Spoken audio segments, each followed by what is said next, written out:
Hey everyone, my name is Logan. And I'm Noah. And we're gonna go over a quick list of the things that we are most anticipating for the remainder of 2016. What we've got on screen right now is some footage of this game called Cluster Truck. Noah, why don't you tell me about this? Well, Cluster Truck right now is a game that's in alpha on Reddit. You can find it. And pretty much it's about jumping over different semi-trucks. Really, it's just an indie game that is created where it's just a strange environment and you're just kind of jumping all over the place, trying to avoid obstacles, trying not to get hit by other semis, and it just looks like a blast, and I'm really looking forward to a real launch. Right now you could definitely download the game, but I'm looking forward to when it's more refined, you know what I mean? So how about you tell me what you got on? Alright, well this first one, it's a stretch to even call it a 2016, but I'm putting down the sixth book in Game of Thrones called Winds of Winter that is supposed to be due out some point, and I really need this book because, especially considering this show is going to be diverting so far from what the book is, I'm dying for it. So I've got faith that it's 2016. It's most likely not, so I'm cheating a little bit, but we'll go with it. Yeah, it's pretty crazy that the show's coming out for the book for sure. Oh yeah. All right, what else you got here, Noah? Well, check out this video here. It's Tico 3D, all right? So in the world of 3D printing, you know, it can get pretty expensive, but right now there's a 3D printer in the works that's going to be very personal at a price of $180, which is pretty huge. Yeah, it should be out later this year. So what do you got up next, Logan? Let me show you this right here. This is a freaking Sea of Thieves, all right? Rare. The studio that Microsoft acquired, Rare, the studio that made freaking GoldenEye and the OG Perfect Dark and the old Nintendo 64 Donkey Kong games. I mean, Banjo-Kazooie. This is Rare, and they haven't done shit except making avatars for the 360 profiles and stuff like that. This Sea of Thieves game appears to be like an open world, persistent online pirate game, you know. So I'm just looking forward to jumping in here with a bunch of buddies, you know. We're you know, pillaging for treasure. We're sailing these seas. I don't really know what the hell this game is. It just looks super dope, and I want to hear more about this. Yeah, it looks like something we haven't really seen before. So all right, so up next we got For Honor. So this is a new game from Ubisoft that is pretty much a combination of a sort of domination such game type, things that we've seen like in Destiny before or Call of Duty, sort of combined with their own sort of design here, where you can choose between different enemy types of either, you know, samurais, knights, different warriors of such, and it's a melee combat based game with different AIs included. That's sort of MOBA style, as well as, you know, just kind of a team based. You can't really say FPS because it's not a shooter, but it has the same elements, but you know, it's exclusively melee.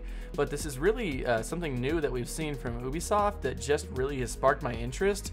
I'm really hoping that they have a solid launch and that all these videos that are hyping it up are living out to what it should be. So cool. Yeah. I'm gonna put a movie on this list, man, because this new Suicide Squad film that's coming out, it's kind of scratching that itch for me. I one of the few people that actually love that Batman vs Superman film, and this Suicide Squad is in the same universe, you know. So I want to see all these villains. I want to see all these DC guys. I'm a self-proclaimed DC fanboy. I don't really give two cares about any Marvel film or anything like that. But DC, oh man, I love DC. DC's got that history, and with Suicide Squad here, it's gonna have Joker, and it's rumored to have cameos of the Ben Affleck Batman, you know, and the trailer showed some of the Batmobile and stuff like that. I'm just super stoked to see more of this, and when it drops in August, I'm definitely gonna be one of the first in line. Yeah, absolutely. I'll definitely check that out with you.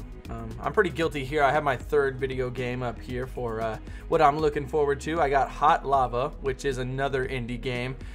This one is just so interesting because it really takes that childhood concept in that game that you've played 1,000 times in your parents' house of the ground is lava, and they've really brought it to life where the ground literally is lava, and it's sort of a parkour game combined with just something that completely new, where it's just avoiding obstacles. So it's sort of, I would almost consider it a puzzle game where the floor is lava and you're just sort of doing your own thing.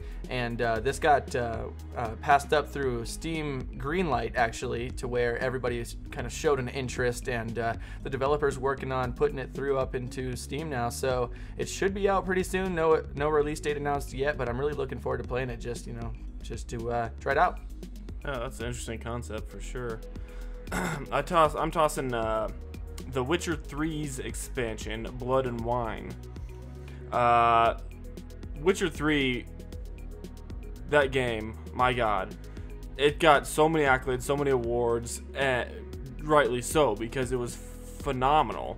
The first expansion, Hearts of Stone, came out. I played through that, and it was amazing. The storytelling is incredible, and this Blood and Wine expansion is supposed to be huge. It's supposed to be the size of one of the continents in the base game of The Witcher. It's supposed to have 20 plus hours of new story-based content and quests and a whole new area and all this, and all they've shown us so far are screenshots and teasers that are just kicking me in the balls. I want to play this so bad. So I'm putting this on the list even though I've got no footage of it and we're just looking at screenshots right now. But oh my god, I'm looking forward to this. Man, that sounds awesome. I haven't even really played The Witcher, but man, that just sounds awesome. But right now, I definitely have to bring up something that is dear to my heart, just because I know you and I specifically are PC gamers, so we're always included in the hardware discussions of today, and we are looking forward to NVIDIA's new line of graphics cards. Oh yeah. The Pascal cards, which should be coming out later this year. We're looking for an early summer release of the first model.